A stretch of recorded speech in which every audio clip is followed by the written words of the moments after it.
The story kicks off with a boy named Gabimaru, strapped up and ready for the chop. The executioner raises his blade, swings down like he's about to slice a watermelon, and clang! His sword snaps in half. Everyone's jaws hit the floor harder than that blade did. They toss Gabimaru back in a cell, and we find out this dude has been marinated in shinobi training since diapers, so his body is basically built like plot armor DLC. Sagiri, the note-taking executioner chick, jots down the event like, yeah, breaking a sword with your neck, just shinobi things. Gabimaru just shrugs and roasts the guy's technique, saying, bro, with sword skills that trash, you couldn't even cut a sandwich. Next day, the Lord's like, all right, plan B, set him on fire. They tie Gabimaru up, light him like a barbecue, and wait for the screams. Instead, they get those deadpan eyes staring back at them through the flames like a cursed marshmallow. The Lord starts mauling, Gabimaru returns to his cell, crispy-free, and still says, I'm not resisting, I actually want to die, can y'all hurry up? Sagiri pulls up with her clipboard, reminding him she's just here to record stuff, and Gabimaru drops the backstory bomb. Never knew his parents, probably smoked by the village chief when he was a baby. Dude claims shinobi don't have dreams, they just follow orders and kill. He got captured after his own squad betrayed him, probably with the chief pulling the strings, because in his village, trying to quit is like trying to cancel a gym membership. Basically impossible. Kilograms of force, but a bull can exert up to 950 kilograms. This method not only removes the legs, but splits the victim in two from groin. Instead, Gabimaru flexes those calves like exhaust bulls like they just ran a marathon. Sagiri steps in like, bro, you keep saying you're ready to die, but your actions scream life insurance policy. Gabimaru admits he was top dog in the village, even got the chief's daughter as his wife, but then he pulls the, my wife's too wholesome card, saying he wanted out, and now here he is. Later, one of the observers tries to scare Sagiri, saying Gabimaru's a hollow demon who iced 20 people before capture. But Sagiri goes, if he's hollow, why is he fighting so damn hard? Meanwhile, Gabimaru sulks in his cell, telling himself tomorrow's execution will be the last. So tomorrow comes and they dunk him in hot oil like he's tempura shrimp. And he lives, just chilling in the fryer like it's a jacuzzi session. He thinks, if I'm hollow, I should have died by now. So why the hell can't I? The Lord starts panicking, sweating harder than Gabimaru in the pot, just begging for this nightmare to end. That's when Sagiri drops the update. Arrangements are in motion. They drag Gabimaru through a tunnel while the Lord cackles like, finally, my man's cooked! But instead of death, Gabimaru gets escorted into a room with Sagiri waiting like she's about to host a TED Talk with a katana. The Lord reveals Sagiri isn't just some clipboard intern, she's a sword tester and executioner from the Yamada clan. Translation, she doesn't swing and miss. Gabimaru, for the first time, actually gets nervous. He imagines his head rolling like a bowling ball. Out of sheer instinct, he breaks his restraints, dodging her slash, but wait, his neck's cut. He didn't even see it coming. Sagiri keeps pressing him, and mid-battle she calls him out, saying he lied about not loving his wife. She can see it, loves the chain keeping him alive. Gabimaru freezes, realizing she's right. He thinks back to his wife's warmth, how it softened him, and for once, the hollow man looks human. Gabimaru snatches a sword mid-fight, steel finally in hand as Sagiri keeps grilling him. Why keep lying to yourself? He barks back that she doesn't know his world, that he's nothing but empty. Flashback cuts in, his wife telling him he's not hollow, no matter what. Her words echo louder than Sagiri's sword, and for the first time, Gabimaru realizes the truth. Maybe he doesn't actually want to die. She hugs him tight, calling him a kind man, the only one who didn't flinch at her scarred face. That's when we learned the village's toxic grind set. Men are raised as weapons, women are just baby factories. The chief, being the absolute menace he is, burned his own daughter's face so she'd stop acting normal. But she hits him with that soul check. Hearts don't die that easy. She kisses him, and Gabimaru starts realizing maybe shinobi life isn't it. Maybe he just wants peace, love, and some tax-free farmland with wifey. So he tells the chief he's done with assassin duty. And boom, that's the real reason his squad betrayed him. Back in the now, Gabimaru is fighting like a man who just remembered he left the stove on while Sagiri's barely blocking his slashes. He growls that he'll never be human, no matter how hard he tries. Sagiri counters with, "Cap, you can." She pulls out a literal get-out-of-jail-free card, a pardon, that wipes his crimes clean and puts him under Shogun protection. Only catch, he's got to go on a little field trip. To the underworld. My man pauses like, "Excuse me? What?"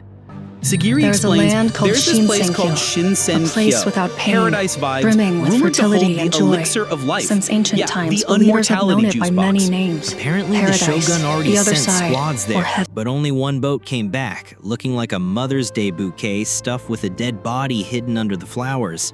The Shogun saw that and went, yeah, perfect idea. Send the criminals. They're expendable anyway. Whoever comes back with the elixir, boom, freedom. Sagiri lays it down. I came to identify potential candidates for the Gabimaru's assignment. top pick. He drops the bomb that his wife's still waiting for him in the village, and the only way to see her again is to sign up. The Lord's still foaming at the mouth, yelling for Gabimaru's head, but Gabimaru's done playing. He spits fire, literally, torching the guards with his ninjutsu. Lord falls to his knees like his Wi-Fi just cut out, while Gabimaru agrees to the expedition, vowing to make it back alive. Flashback time. Young Sagiri watches her father perform an execution so clean the victim didn't even realize his head had clocked out. Inspired, she trains to replicate that perfect After that, swing. I made it my But when mission it's to her turn duplicate that execute, immaculate. every swing drags ghosts into her mind. The people she's killed haunting her blade. Aizen, big mentor vibes, tells her there's hesitation in her strikes. Fear that makes her victims suffer. It's causing them. He advises her to stare into the blade itself, because the truth of the wielder is always reflected there. Back in present day, Sagiri blindfolds Gabimaru and tosses him into the squad of criminals. The Shogun sits high and mighty before them, laying down the mission: go to Shinsenkyo, snag the elixir, and earn a pardon. The room's vibe flips instantly. Every convict suddenly smells freedom, but when the speaker describes this paradise island, the criminals start hackling, calling it a fairy tale. Then comes the reveal. One of the returnees is dragged out, a dude with flowers literally sprouting out of his body. Forget paradise, this looks like a horror DLC. As you can see, Guy did technically come back alive, but also looking like a walking garden. Petals, lumps, blossoms, full Bloomingdale's catalog growing out of his skin. The sight sends chills, and doubts spread through the squad.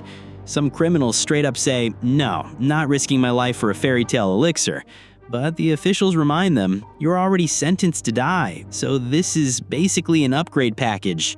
Neuroguy, one of the criminals, points out the obvious.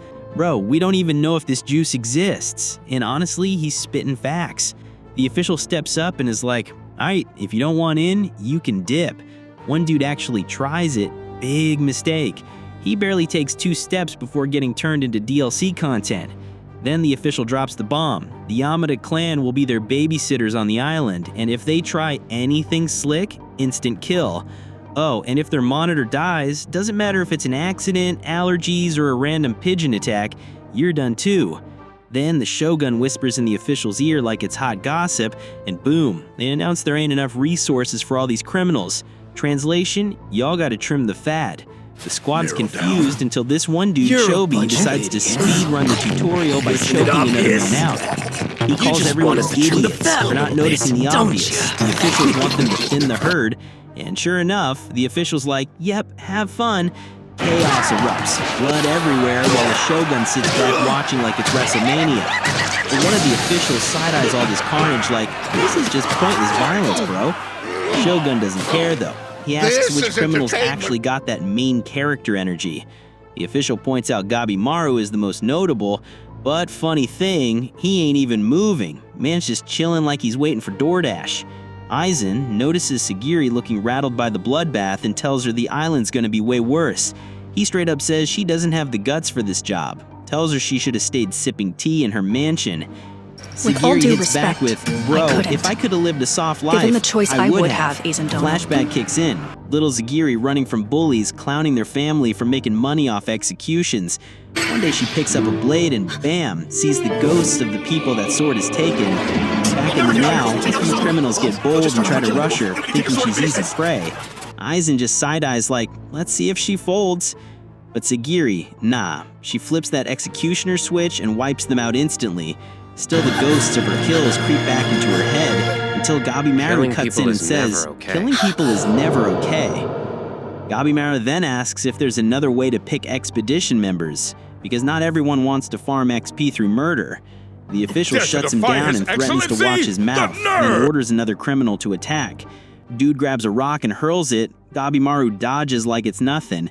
Gabimaru actually tries to talk it out, but the guy's like, nah, hands only. So Gabimaru shrugs and proceeds to butcher him and anyone else dumb enough to swing. Even the Shogun, who was hyped up earlier, suddenly looks disturbed, like, ugh, maybe this one's too cracked.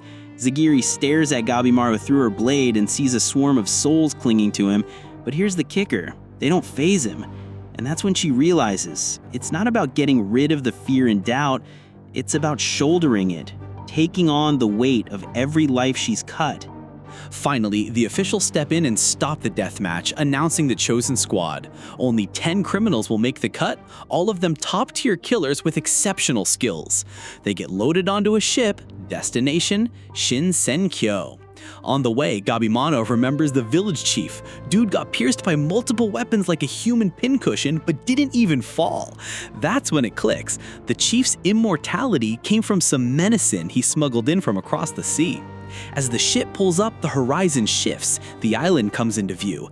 Paradise? Nah, this place looks like a death trap decorated by Mother Nature herself. The criminals size it up, and Gabimaru turns to Sagiri dead serious. He tells her flat out, if the elixir of life is anywhere, it's here, on this cursed island. Sagiri's out here admiring the scenery like it's a vacation spot, and Gabimaru is just side-eyeing the trees waiting for a jump scare. He snaps his restraints off like it's nothing, and Sagiri instantly threatens him, do that again and I'll kill you myself. Gabimaru's like, relax, we got nothing but a doodle map, 3 days of Lunchables, and vibes. But Sagiri ain't having it. She reminds him she's not his homie, she's his executioner. He reluctantly lets him tie his hands back up, but before the mood even settles, boom, dude gets bodied by a massive steel ball out of nowhere. Man gets sent flying like a rag doll. The ball returns to this criminal named Keiyun and smirks, thinking he just bagged his target. But Gabimaru pops up, cracks his neck back into place, and is like, yeah, thanks for the free chiropractic session. Sagiri breaks it down. Keiyun is a warrior monk, basically a hoarder of weapons stolen from the corpses of the guys he's killed. Gabimaru I was just saying his hands aren't tied. Why his hands not tied though? Sagiri asks his monitor Kisho, and Kisho Explain. says like, yeah, we'll tie him up later, chill. Not to You're worry, just the we can lowest rank retie them on the executioner return anyway trip. because you I play by can't the be book bothered too to much. argue with this. Keiyun then flexes his armory like he's about to open a pawn shop, itching to test them out on Gabimaru. But Gabimaru ain't even interested, man just wants to move on and actually find the damn elixir. Keiyun clowns them, saying there's no leads, so the smart play is offing every other criminal first. Gabimaru realizes this idiot's not gonna stop, so it's fight time whether he likes it or not. Keiyun charges, Sagiri yells for Gabimaru to keep his hands tied, and Keiyun smashes his head with the mace, except the mace explodes instead of Gabimaru. Man's head is basically anti-weapon insurance. Keiyun cycles through his inventory like he's scrolling his quick select menu, but Gabimaru just tanks the hits while finishing tying his hands, flexing on him mid-fight. Then Keiyun thrusts the spear straight at him, Gabimaru snaps it in half, yeets Keiyun into the sky, and kicks one of the falling spears back into his chest. Sagiri thinks that's it. GG, match over. But Keiyun coughs blood and yells, we're just getting started, only to get completely demolished seconds later when Gabimaru uses his own stash of weapons against him. Talk about poetic justice. With Keiyun down, Gabimaru's like, cool, back to business. While Kisho casually walks over, decapitates Keiyun and goes, well, my job's done. I don't take sides, I just clock in and clock out. Bro's basically the world's deadliest 9-to-5 worker. He warns Sagiri that she's stuck babysitting a monster, then dips. Before leaving, Perhaps he you should mentions worry the other about criminals are yourself already instead. breaking rules, I'm and the pretty lucky soon one they'll for keep getting out killing first. each other until only one's left. Meanwhile, we cut to Aizen tying their boat to a tree, only to immediately get betrayed by his criminal, Rokurota. Rokurota gets hungry, breaks Aizen's sword like it's a breadstick, and eats him alive.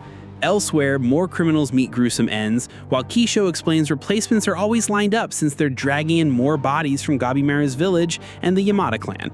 Disposable DLC characters on rotation. Before heading out, Kisho tells Sagiri not to let her guard down, planting doubt in her mind about Gabimaru's true nature. And right on cue, Gabimaru lunges at her, forcing Sagiri to block and push him back. Flashback hits. Gabimaru remembers when the chief straight up killed his parents just for trying to leave the village. Lesson of the day, emotions are weakness. If you want to protect anything, you have to kill off your humanity first. That's what the chief drilled into him. So as Gabimaru and Sagiri clash, every blow he throws comes with that twisted teaching replaying of his head. Their blades clash under the weight of his past, Gabimaru torn between the life he wants with his wife and the life he was forced into as the village's killing machine. Sagiri pushes back, showing him not everything has to be death and blood, but to Gabimaru, survival has always meant burying his emotions, burying his humanity. And now that conflict is pouring out of him with every strike. Sagiri warns Gabimaru that trying to kill her is against the rules, but Gabimaru's like, bro, I need that elixir before my old ninja squad pulls up. You're slowing me down. He keeps swinging, seeing her as dead weight. Sagiri thinks this man should be executed right now, but when it's time to do it, she hesitates. Turns out Gabimaru's in the same boat. He doesn't even know why he can't finish her. If you want my hits. His opinion, wife once told him to follow his emotions, and ever since then, feelings been creeping in during missions like uninvited guests. That's absurd. He sees the perfect opening, blade raised high, but he frees at the kill shot, hesitates just long enough to get pushed back. He curses himself, thinking emotions equal weakness. Hearing the old brainwashing echo in his head, he breaks Sagiri's blade, corners her, and is one swing away from ending her, but she defends with her sheath, and even when he's right there with the final strike, he still can't do it. Instead, Gabimaru breaks down mid-battle, crying, admitting he's still got emotions inside, that he's, quote, weak. Sagiri stops him cold, saying, nah, that's not weakness, that's the foundation of real strength. Running from your feelings, that's the coward's path. Facing them, that's true power. She spares him, saying she wants to see him confront those emotions and rebuild himself. You're not the hollow killer you used to be. In the middle of the journey, Tamiya realizes a butterfly just stung his hand. And not just any butterfly, this is Nightmare Fuel with wings. Remembering what happened the last time he came back from this place, he doesn't hesitate, slice, chops his hand off like it's nothing, then he stabs the bug too just to be safe. His executioner Fuchi is like, don't understand. Bro, what the hell? But Tamiya shows him the butterfly's got a human face. Yeah, not your average Animal Planet feature. And then to make things even worse, Tamiya's severed hand sprouts flowers, and a whole swarm of alien-looking creatures show up. And if that wasn't cursed enough, a giant freak show abomination lumbers into view. Meanwhile, back with Gabimaru and Sagiri, they get surrounded too. A giant fish monster steps out like, welcome to the island, buffet is open. Gabimaru tells Sagiri to fall back while he squares up. Flashback rolls, Tamiya, once a legendary swordsman, had it all until he got drunk and killed his lord over one petty comment. Yeah, one clap back and suddenly he's being hunted by an entire clan. That's how he landed here, on the island paired with Fuchi. Your templates is the guy's make even less sense to me. Fuchi explains the roundabout plan Pretty sure doesn't the have tools you're wearing are meant for Learning about the dissecting human body is necessary for scientific real advancement. friendly conversation to It's have a right noble before concept. Monster lopping Hour. off heads. Back with Gabimaru, Fishboy swings its massive arms, so Gabimaru dodges clean, hits its head. For a second, it looks easy, until the creature grabs his foot midair and slams him to the ground like WWE. Gabimaru bounces back quick, but his training kicks in. Rule number 1, never fight an enemy you don't understand. He considers falling back, but the monster isn't letting him go. It grapples him, slamming him into trees like a chew toy before hurling him across the battlefield. Sagiri's stunned. He's actually injured. She thinks maybe they should retreat, but there's no time. Giant humanoids start surrounding them from all sides. Outnumbered and cornered, Gabimaru flips the switch, Berserk mode. He unleashes his ninjutsu, blowing a giant's head clean off. Time to Then he goes full slaughterhouse on the rest, carving through them with one button. Sagiri watches, equal parts horrified and amazed, realizing just how terrifying this job really is. But it's not over. A massive giant sneaks up on Sagiri, swinging down to crush her. She barely dodges, only to get ensnared by centipede-like monsters coiling around her. The giant raises its hand to smash her flat, but Gabimaru slices through its arm mid-swing, saving her. That rescue jars him out of Berserk mode, reminds him he's still human. Gabimaru, Before they can even should breathe, say the fish monster charges again, ready to finish the job. But suddenly, another executioner steps into the fray.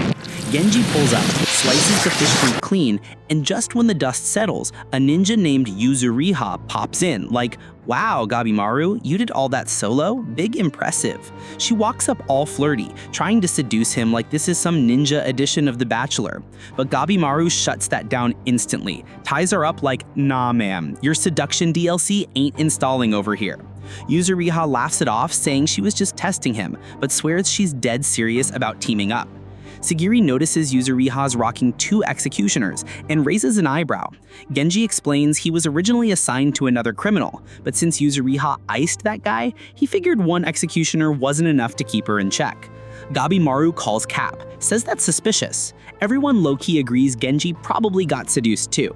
The other executioner steps up, introducing himself as Senta, while Yuzuriha explains the island's crawling with monsters.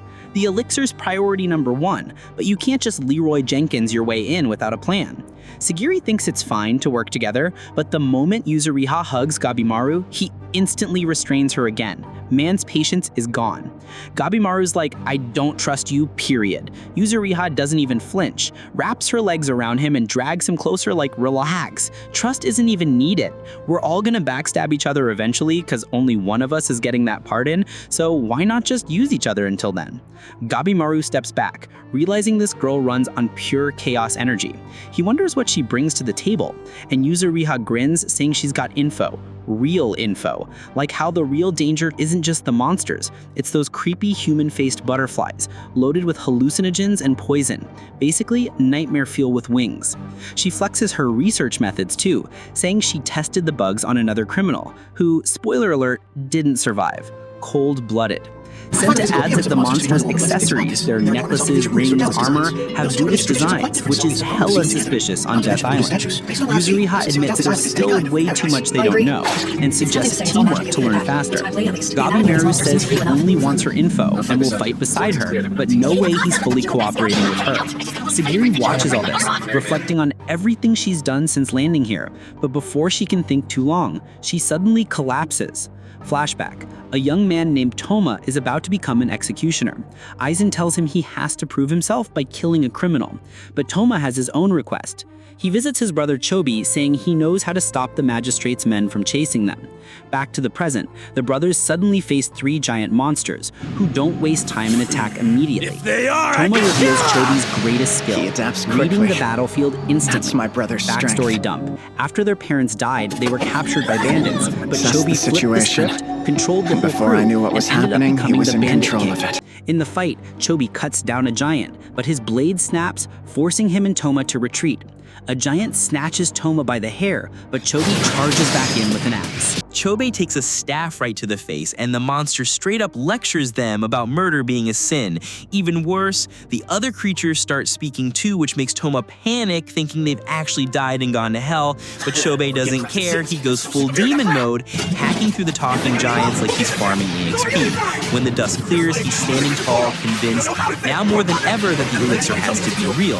After all, what kind of prize has literal monsters guarding it? His plan? Kill everyone on this island and keep the elixir for themselves. Meanwhile, Sagiri wakes back up inside a cavern. Genji tells her they moved her to safety. She'd been poisoned by the butterfly scales. And it caused you to lose Sagiri bounces consciousness. back on her feet like she just rage quit a nap, insisting she's got to keep tabs on Gabimaru. She walks out the cavern and finds the man casually prepping dinner like this is Hell's Paradise MasterChef edition. Meanwhile, Senta's over there doing laundry cosplay, stitching their torn up fits. Over food, Gabimaru dropped some recon news. He scouted the island and found flowers that look exactly like the missing people's mugshots. Translation, folks who vanished probably got DLC'd into plants. Creepy. He admits he didn't find anything resembling the official clue, but Senta reminds them not to trust government-issued art anyway. Dude basically said that sketch was made by an intern.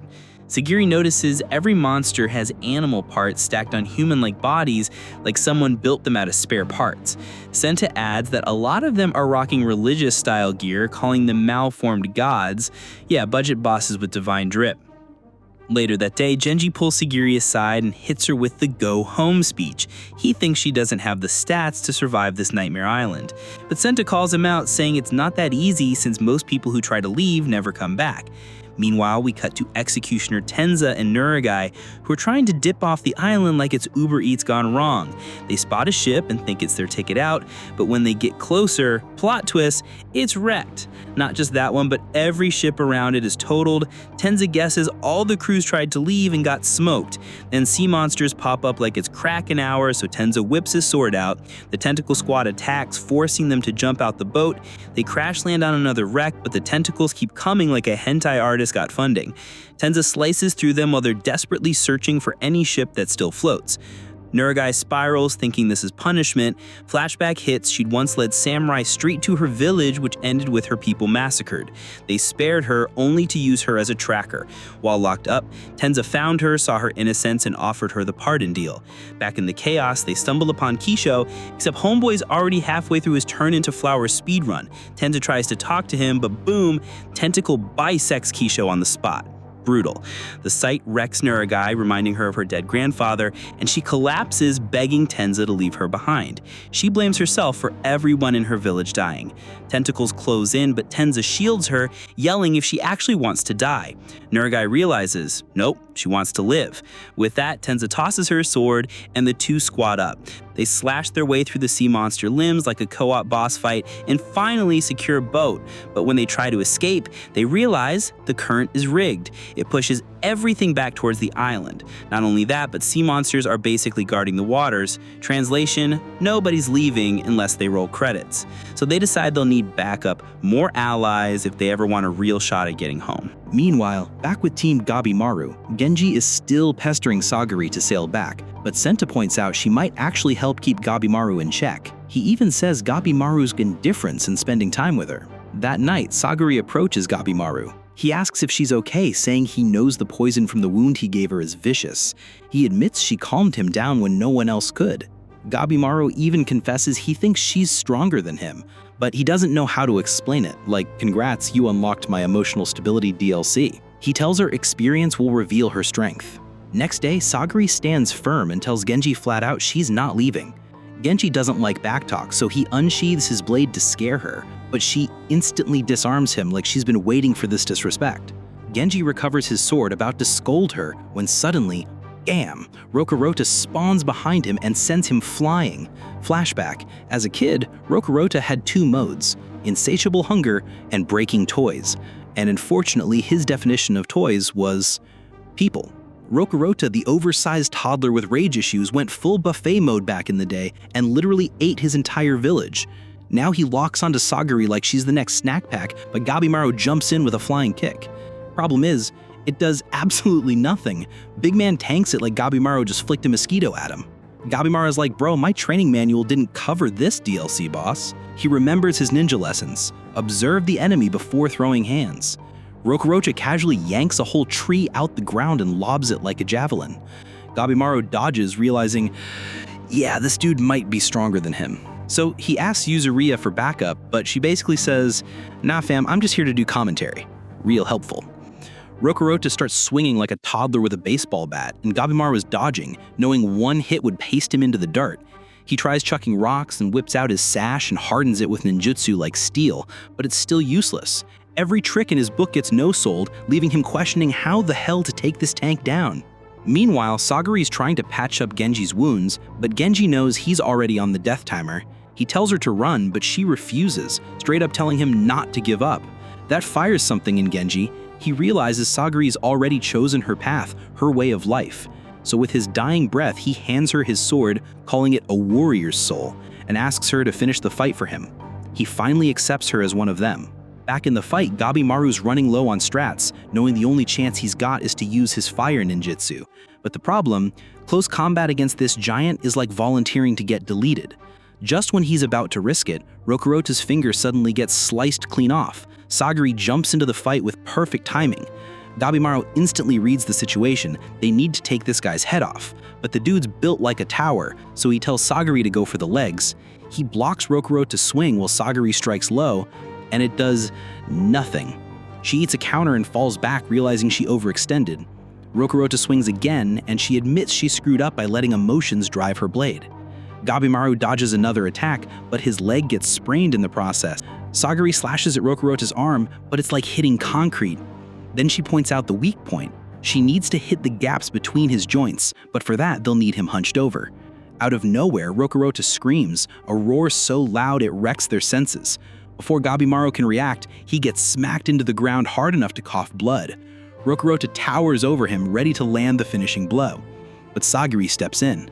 In that moment, she unlocks a whole new mental patch update, achieving a serene state of mind. She deflects Rokurota's attack effortlessly, shocking everyone. Senta explains that Sagiri was ranked the lowest executioner, not because of skill, but because she's a woman, meaning their whole clan has been sleeping on her. In reality, her technique is sharper than most of them. Rokurota stumbles, and Sagiri is about to end it, but he leaps away. That's when Gabimaru cooks up a new plan. He uses fire ninjutsu, throwing flaming projectiles and setting the whole battlefield ablaze. Yuzuriha dips immediately, realizing Gabimaru is trying to suffocate Rokurota in smoke. The plan pays off. Rokurota drops to his knees, choking, his massive frame weighed down by the smoke. Sagiri seizes the moment and moves in for the kill. Rokurota makes one last desperate swing, but Gabimaru pins his arm to the ground. Sagiri delivers the finishing strike. As his head falls, the look in his eyes hits different. Sagiri realizes this monster wasn't born evil, he just didn't understand his own strength. In his giant child mind, he only wanted to play, but every time he played, he accidentally slaughtered people, a misunderstood beast who never had a chance. Gabimaru starts stressing that the bonfire buffet they just left behind might attract every freak monster in the area, so they bounce, leaving Genji's body behind.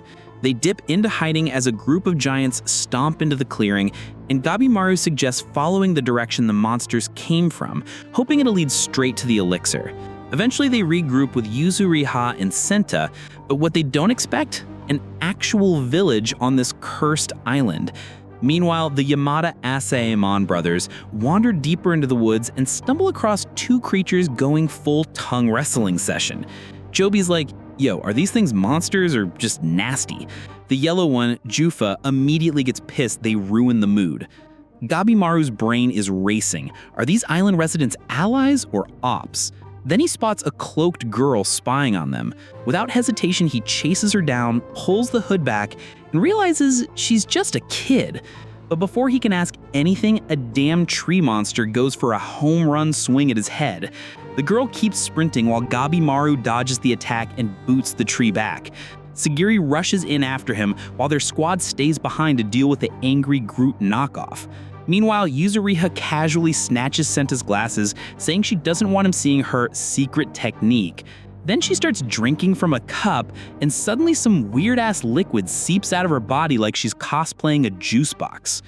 Gabimaru catches up to the girl, grabs her wrist, but surprise, she yeets him straight to the ground like he weighs nothing. This man just got judo flipped by a kid. Sagiri tries to calm things down, telling the girl they only want to talk, but the girl answers with a straight punch aimed at her. Gabimaru blocks it, but the impact makes him stumble back a few steps. He's shook, this little girl's strength is cracked. Gabimaru quickly wraps some vines around her, suspending her mid-air, but the kid bursts into tears. Feeling guilty, they let her down, and Sagiri works her calming magic.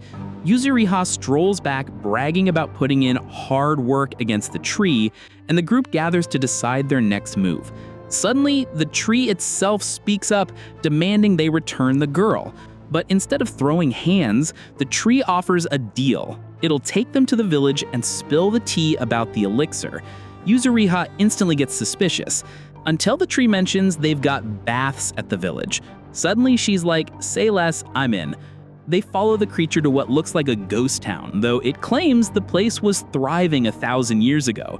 At its home, Yuzuriha and Sagiri head straight for that bath, while the tree monster serves the guys some food. Gabimaru side-eyes the whole thing, demanding answers about the island and the elixir. The tree finally spills. This place is called Kotaku, an island supposedly ruled by gods. And yes, the elixir is real. Locals call it Tan. Gabimaru presses for details, so the tree sketches 3 circles on the floor. They're currently in the 2nd circle. The elixir smack in the middle of the island, a place called Horai. Still suspicious, Gabimaru asks for proof, and the tree tells him, once you meet the Tenzin, you won't need convincing. These immortal beauties are the real deal. Cut to Chobe, who just straight up sliced Jufa in half, only for the dude to regen like it's a video game respawn. Jufa's body knits itself back together good as new. The tree explains, the Tenzin are on another level entirely, no cap. And it's got zero reason to lie, since eventually everyone here is just gonna get stomped by them anyway. To prove its point, Jufa and the Tenzin brothers absolutely fold Chobe and his brother, tossing them into a pit filled with humans already turned into flower corpses. Chobe wakes up groggy as the tree drops lore bombs. Turns out all those poor souls turned into flowers are basically batteries for Tan, stuck in eternal bliss while fueling this nightmare island. The tree finally introduces itself as Hako, and the little girl, Mei. Both been chilling here for centuries like it's just another Tuesday. Later, Gabimaru and Sagiri head to the bath and run into Mei again. She breaks down crying, but Gabimaru just shrugs, saying in his village, everyone shares baths, so no biggie. Sagiri notices a massive scar across Mei's body, and Gabimaru flashes back to when his wife once helped him wash, telling him rest matters. He reassures Mei not to hide her scars, calling them nothing compared to the most beautiful woman he's ever known, who also had one. Sagiri overhears and is low-key shook, while Gabimaru reminds himself he doesn't have time to waste on small talk. Mission first. We then cut to a flashback of Tenza's grim childhood. Raised in the slums, parents neglectful, the kid had to straight up steal scraps just to survive. One day he pisses off a group of swordsmen and absolutely decks them, but their lives get spared when Shion, an executioner, steps in. Back in the present, Tenza is strolling the shore with Nurugai when bam, a Tenzin named Jujin pulls up. This freak transforms into a man and immediately starts grilling them about all the monster bodies lying around. Before they can even dip, Jujin blitzes them, blasting Tenza with an energy pulse. Nurugai barely dodges back while Jujin closes in like he's the repo man. But Tenza rallies. He slashes Jujin across the eyes, only for them to regen instantly. Tenza tells Nurugai they're running, but not before he goes full anime combo, chopping Jujin into confetti before shouting the signal to bolt. Just when they think they're clear, Jujin respawns, blocking their path again. That's when Shion yeets his sword straight into the fight, buying them precious seconds to escape. Despite being blind, Shion flexes his insane sensory skills, showing he doesn't need eyes to cook monsters. The group regroups, and we find out Shion is actually Tenza's master. Shion explains how he once searched for a way off the island. He actually found an ocean current leading out. But along the way, he sensed the presence so terrifying it convinced him he couldn't survive solo. That's why he's been building alliances. He presses Tenza, asking why he's risking his neck for Nurugai, reminding him that he personally executed a criminal who tried seducing him. Tenza insists Nurugai's different, completely innocent, and throws Shion's own kindness back at him, reminding him how he once took him in. Hearing that, Shion decides to trust him and agrees to take them to the current. But before they can move, Jujin materializes behind them like the world's worst jump scare. Shion lunges to protect them, but suddenly blood gushes from his neck.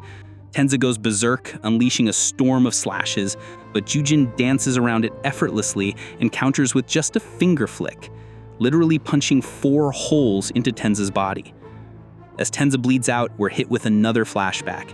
Shion, back in their early days, explained how he liked to help people in his spare time. He saw raw potential in Tenza and taught him how to wield a sword, telling him these skills could one day protect someone precious. Tenza, filled with doubt, tried to quit, but Shion hit him with that cold line. "You can only quit once you land a hit on me." On his way out of the dojo, Tenza bumped into Aizen, who invited him for a walk. They went to a cemetery, where Aizen revealed the grave of Shion's former junior, Tenshin. The guy, just like Tenza, lacked drive and walked away from training, but instead of finding peace, he fell into crime, unable to feed himself, and ended up buried here. Teshin's downfall ends with Shion being forced to execute him, and that guilt basically flips a switch in Shion. Now he's hell-bent on guiding others so they don't end up in the dirt the same way. Aizen pulls Tenza aside like a big bro pep talk, telling him to at least land one hit on Shion. So Tenza begs Shion for a sparring match, and even though he gets washed over and over again like a pair of dirty socks, he keeps going. Finally, he lands that one hit, but by then he doesn't even want to quit anymore. He wants to stay in the dojo with his master. Fast forward, Tenza's on his last legs, bleeding out, but he's finally found something worth protecting. He drags himself up and starts swinging at Jujin with his fists like he's Rocky Balboa, just trying to give his crew an opening. But Jujin ain't moved. Dude blasts him again, this time tearing a hole in his stomach. Tenza tries to shout for his friends to escape, but his throat is shredded. Shion, sensing it anyway, scoops Nurigai and retreats while Tenza keeps throwing hands until his final breath. He dies fighting, buying them time, and Shion vows to make Jujin pay for it. Back at the village, Senta is having a full-on mental breakdown trying to process all the crazy lore they've gathered. Sagiri tells him to chill and take 5, but Senta's in full grind set mode, no breaks. That night, Gabimaru thinks about how reckless it'd be to move without a solid plan. Too many unknowns, too many death flags. But when Senta nods off during watch duty, Gabimaru dips, heading straight towards Harai. He sneaks through until he stumbles across some freaky trees that are praying? Yeah, like actual praying trees. He follows their direction and stumbles onto a massive stone door.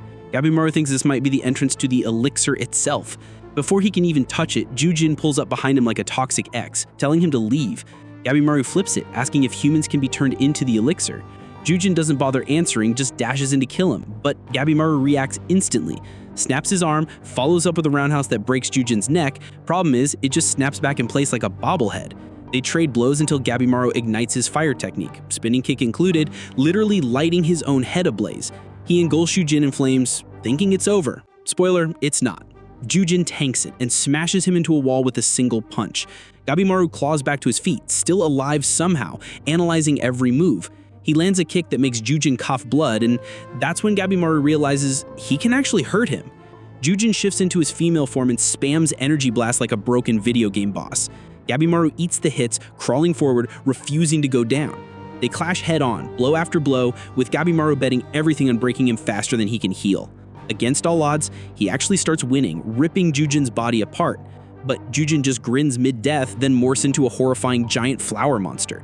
With the snap of its vines, it drops a lightning storm that nukes the entire battlefield. Gabimaru survives, barely, but his body is fried.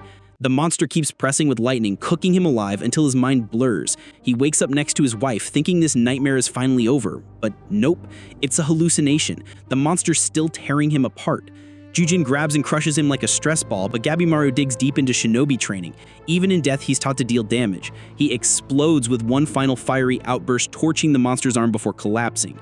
Jujin, unfazed, looms over him ready to finish the job, winding up for the kill shot. When Mei jumps in with a clutch shield save, basically bodyguard mode unlocked, and drags Gabimaru out of there alive.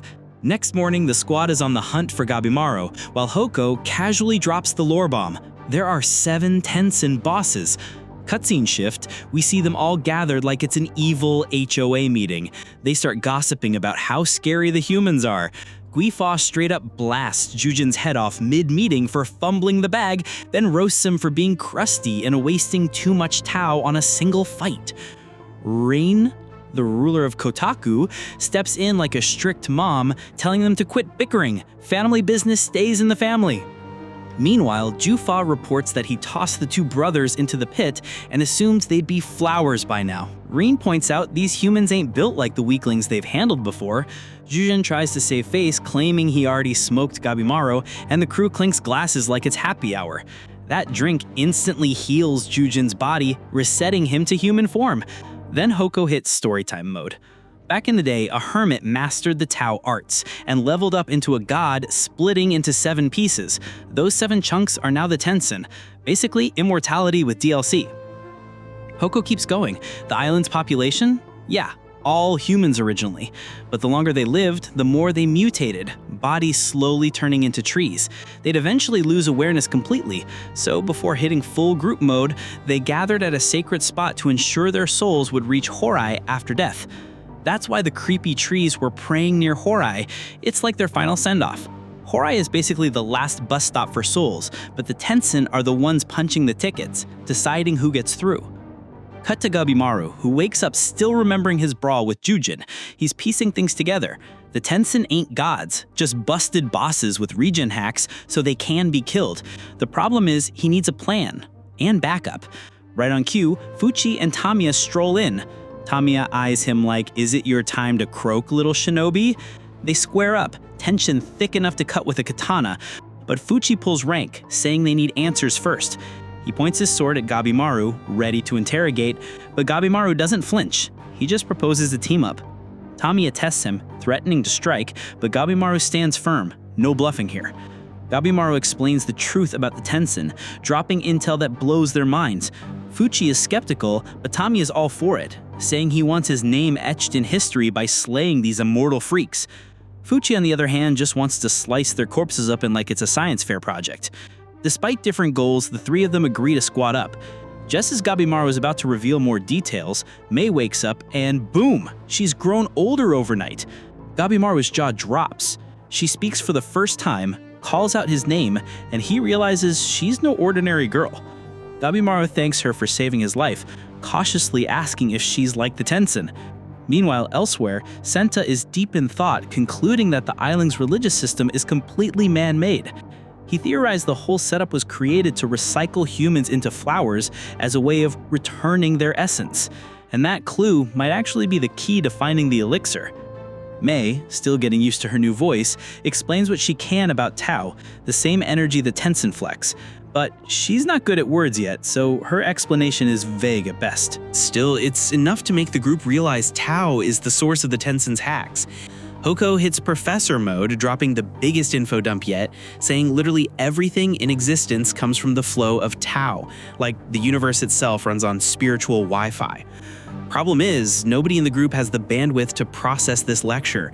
While they're still buffering, Nurugai tries sneaking an attack on Shion, but he casually disarms her like, "Nice try, rookie," and forces her to sheath her blade. She begs him to teach her because she's sick of watching people she cares about die.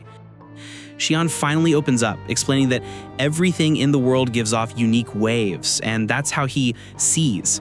It's not magic, just ultra instinct echolocation. He tells her these waves don't just guide perception, they boost physical abilities too. Basically, Tao doubles as gym membership perks. But here's the kicker. You can't tap into it unless your mind is balanced. Shion calls her out for swinging wrong and shows her proper form, flexing with his blade like a true sensei. Suddenly, monsters crash the training session, and Shion senses every one of them. He starts slicing through them clean, dropping tips for Nurugai mid-fight like it's a live tutorial. Meanwhile, a pack of beasts rush Gabimaru's squad, but Tamiya steps up and wipes them all in one swing, before casually lifting Mei like, "All right, kid, time to spill your Tao secrets." Gabimaru squints, noticing a strange silhouette behind the horde. Something bigger is coming. Cutscene switch. Two Tensen are having their own evil book club, discussing how humans tossed in the pit merge into flowers, and that process makes harvesting tan easy. They're smug, saying escape is impossible since flower people block the way. But then, surprise, Chobei is straight up climbing out of that pit, plowing through the half-plant rejects like it's leg day. His willpower is insane, dragging Toma with him to the surface. Once up, he points out the Tensen always regenerate from the lower body first, meaning that's their weak spot. Toma can't believe how sharp his brother is. Like, who knew this guy came with patch notes? But before they can celebrate, a monster pulls up and plot twist, it can talk. Says it's a doshi, basically the Tensen's right-hand men, sent out to scout humans. This thing is polite but condescending, telling the brothers to head back to the pit. Chobei's response is a swift kick. Doshi dodges, counters with a clean punch, but Chobei tanks it, grabs the thing's arm, and snap, tears it clean off with brute force. Doshi grows it right back, then summons a whole squad of monsters to even the score. Toma slices through the fodder with ease, while Chobei keeps brawling the Doshi, both of them locked in a raw fistfight. The Doshi quickly analyzes his opponent's Tao, scoffing that attacks from someone who can't properly wield it are just mosquito bites. Regeneration is on cooldown 0, so every hit is pointless. Then it spots a disturbance in Chobei's Tao, a blind spot, and slices him hard, dropping him.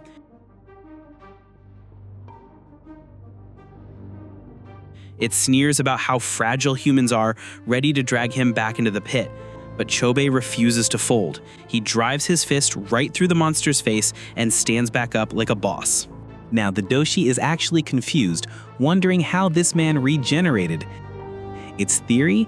Chobei merged with the plants during his pit time, which rewired him. Chobei grins, saying he sensed something deeper from the Doshi. It might be the cheat code to actually kill the Tenzin. The Doshi stops playing nice and goes for a kill shot, but Chobei blocks. The impact shatters his arms like breadsticks, but then they snap right back into place. Both refuse to back down, fists flying, a brutal back and forth that turns no longer just fighting, less of a battle, evolving and more of a demolition derby. Every exchange makes him stronger, scarier, like he's becoming the very monster the Doshi is terrified of. Chobei starts pressing the Doshi back, and the monster's like, "Bruh, your Tao is leveling up mid-battle." Chobei doesn't even know what's happening to him. Doshi hints he's mutating into something not human, but Chobei shrugs it off, basically hitting him with a "nothing stays the same forever, deal with it." We then cut back to when the brothers first got kidnapped by bandits. Nobody thought these spoiled rich kids had the grit, so what does Chobei do? He slices his own damn eye to prove he's about that life. Instant street cred unlocked. Back in the present, he charges Doshi full send, tanking its energy blast like free cardio and nails it in the gut. Boom, blood. Weak spot exposed, the belly button. Doshi panics, blasts again. Chobei dodges like Neo in the Matrix. Suddenly, he's seeing Tao energy wrapped around the Doshi's body like it's neon outlines in an anime opening. Doshi freaks out, summons backup monsters, but Toma already speedran them into the afterlife. Cornered, Doshi charges another Tao attack with his hand, but Chobei stomps that hand into the dirt and copies the move, punching a Tao-charged crater straight into the monster's stomach. He feels his Tao fading, knows it's on the death's door, and starts interrogating it about the Tenzin. Tamaya notices something worse. Chobei's skin is sprouting vine-like marks, spreading fast. Looks way too familiar to Mei's scar. Meanwhile, Tamaya is trying to learn Tao on the fly while swinging his sword, basically asking Mei for cheat codes mid-fight. She hits him with a, "Nah fam, you're doing it wrong." They glance over at Gabimaru, who's scrapping hard, but Mei notes he's not using Tao properly either. Fuji stares at Mei like she's a living puzzle box. What is this girl? Gabimaru flashes back to how she saved him with powers no normal human should have, and yeah, he realizes she's different. The Doshi notices her too and instantly switches targets. He lunges at Tamaya, Tamaya blocks, but the Doshi still snatches Mei. Turns out he's been hunting her this whole time. The Doshi spills lore. Mei was banished from the palace, vanished from Horai, and everyone was forbidden from searching for her. Yet here she is, and Doshi is practically giddy about finding her. Gabimaru demands answers, and the monster casually drops, "She's not human, bro. She's like us, feeds on humans just like the Tenzin." He tells Mei to stop slumming it with mortals and come home. Mei looks at Gabimaru with tears in her eyes, but he steps forward, refusing to let her cry. Another Doshi backup pulls in, and together they summon a swarm of nightmare fuel, giant centipedes and butterflies. Tamaya rushes in, but gets blasted by Tao and sent flying. The Doshi double team begins. Gabimaru's group gets shoved back, struggling to breathe under the pressure. He wonders, why do they want Mei so bad? Doshi explains she's their Tao trainer. He breaks down the process like a sleazy yoga instructor. There are 5 stages to mastering Tao, and the most critical one requires partners. Yeah, literal sex ed mid-battle. Everything has yin and yang energy, and when male and female combine, that energy circulates to boost Tao. Mei is top-tier yin energy, and the Doshi want her back to supercharge their yang. Then comes the biggest lore bomb. Mei has the same origin as the Tenzin. She's basically their off-brand sibling, but because she only has yin energy and no yang, she was cast out. That's why she got stuck as a glorified training dummy for Doshi. They beg her to return, but Gabimaru's blood boils. He refuses to let them drag her back into that life. The Doshi don't waste time. They morph into nightmare forms, just like Zhujin's flower beast mode. A butterfly monster tags in against Tamiya, pinning him down. Gabimaru smashes the Doshi's arm like it's a breadstick at Olive Garden, and in return the monster rage spams Tau Blasts like it's trying to win a Street Fighter tournament. Gabimaru dodges flawlessly, even without seeing them, and falls back with Tamiya as a whole butterfly swarm starts chasing them down. Gabimaru spits hot flames, literally, throwing up a wall of fire like he just discovered his mixtape powers. He admits he can kinda sense Tau now, but not enough to really flex it. Fuji suddenly big brains it, saying Mei's cryptic words meant they need their minds both strong and weak to perceive Tau. Mei grabs Gabimaru's hands, instant anime power-up moment, and helps him feel his own flow. Fuji breaks it down. Mastering Tau is about weakening the mind. Basically, stop overthinking like you're cramming for finals. Gabimaru is confused, but then remembers his moment with Sagiri, the softest memory in a brutal world, and boom, enlightenment unlocked.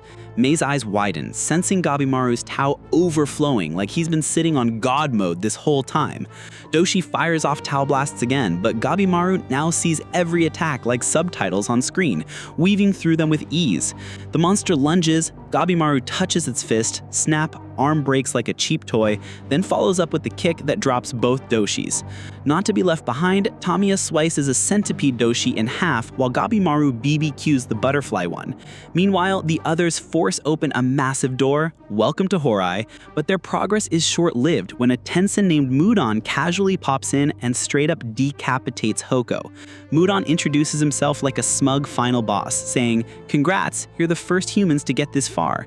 Yuzuri understandably hits the panic button and tries to dip, but Mudon snatches her instantly, saying he just wants to talk. Yeah, right. Hoko calls it. Mudon is a Tensen. Mudon smugly admits he's speeding up Hoko's plantification, meaning he'll lose his mind soon. Hoko begs for his soul to reach Horai, but Mudon laughs, dropping the truth bomb. Their religion, total scam, just propaganda to keep order. He flexes, showing off the Kyoshi, grotesque creatures literally made from human experiments. And then he twists the knife. There is no elixir of life. If you consume Tan, you don't become immortal, you become a damn tree. Their whole journey, dead end. Mudon insists they give up and come with him. Yuzuri ain't buying it. She hits him with a ninja swap move, sneaks behind and slices his head clean off. Problem solved? Nope, this dude regenerates like it's nothing, casually commanding the Kyoshi to attack her. Yuzuri manages to slip away, showing off she actually knows a Tau knockoff called Chi. Problem is, she still hasn't mastered it. Mudon, of course, pulls a join me villain line, asking her to be his Tau training partner.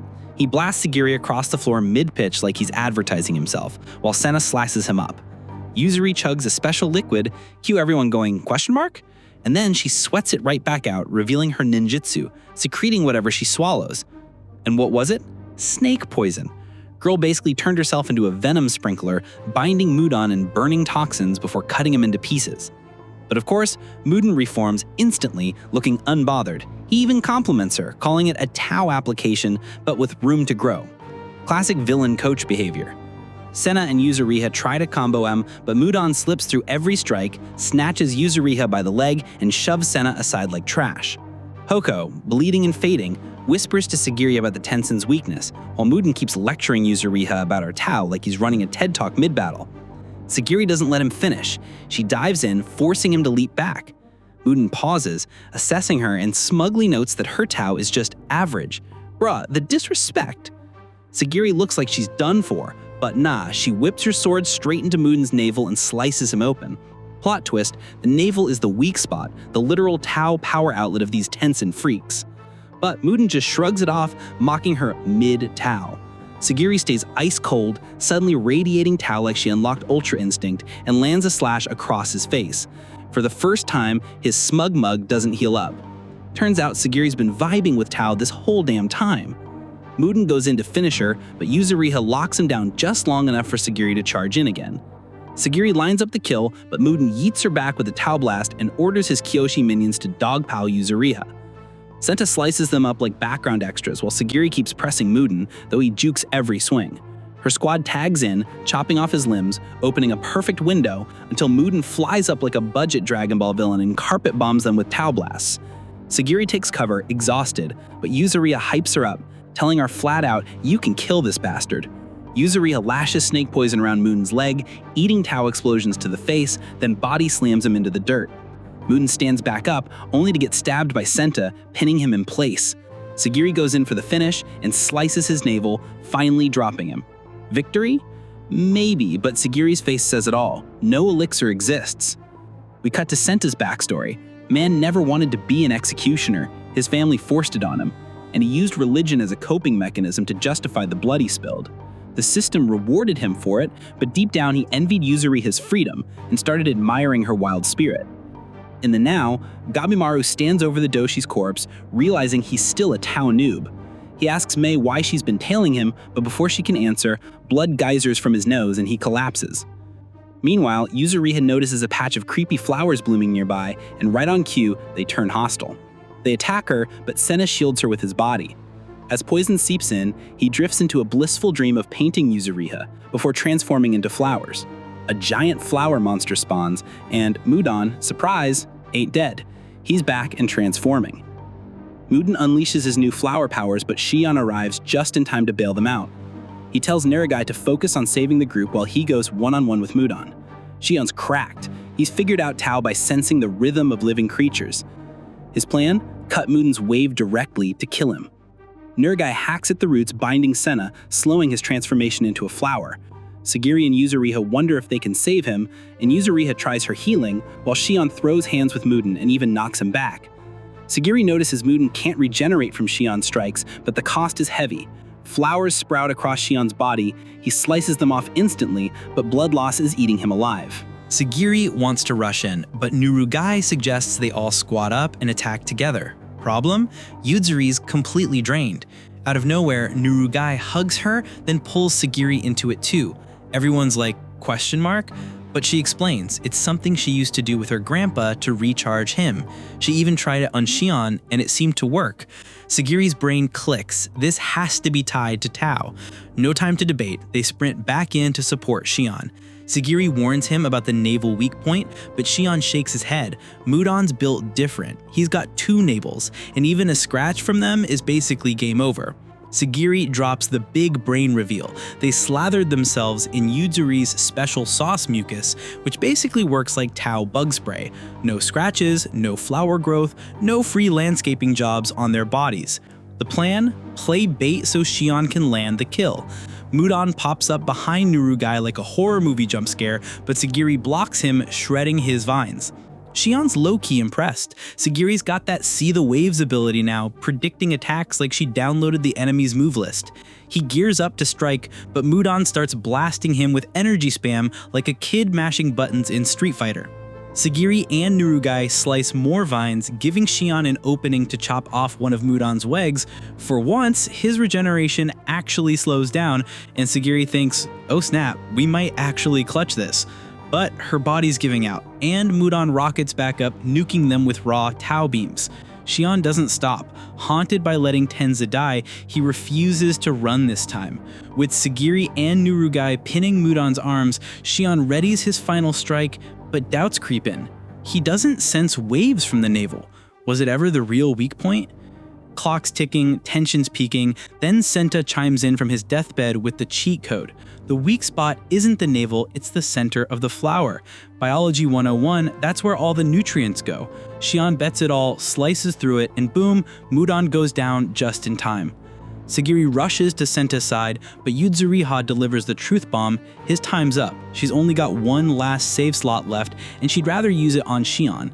Sagiri can't stomach it, but Yuzuriha doubles down, calling herself a realist. She tells Senta he won't make it, but at least he should die honest, true to himself. In his last vision, Senta imagines being embraced by the one he admired before fading away. Sagiri steels himself, no more deaths, no more executioner versus criminal labels. From here on out, she's all in to drag everyone back alive. Meanwhile, Gabimaru wakes up from his nap like a confused toddler. Tamiya tells him to chill, but Gabi's spidey sense is buzzing. Fuji reveals they hold up in a cave halfway up the valley, but plot twist, Gabimaru's memory got Fano snapped. While Sagiri's group pushes forward, they stumble into a scene straight out of Elden Ring. Statues, temples, cursed architecture everywhere. They crash in one of the buildings, and Yuzuriha even finds them fresh drip to change into. Shion breaks down the intel. Tau is a universal energy source, everyone's got it, and if you master it, you're basically hitting superhero tier. But it's not free. Tau is literally life itself. Abuse it too much, and your body or mind starts glitching. Worst case, say hello to death speedrun mode. Yuzuriha throws out the big question, what now? The elixir of life doesn't exist, but the Shogun sure as hell won't accept, nah fam, it was fake. Sagiri recalls Gabimaru swearing it's real since his village chief was immortal, but Yuzuriha ain't buying it. To her, that screams shinobi gaslighting, brainwashing kids with illusions. She says her village pulled the same trick, selling fake truths to keep people in line. Then she drops another bomb. Gabimaru's wife story? Sus. Shinobi aren't allowed real love, they're pawns. His wife might have just been another illusion cooked up by the chief to motivate him.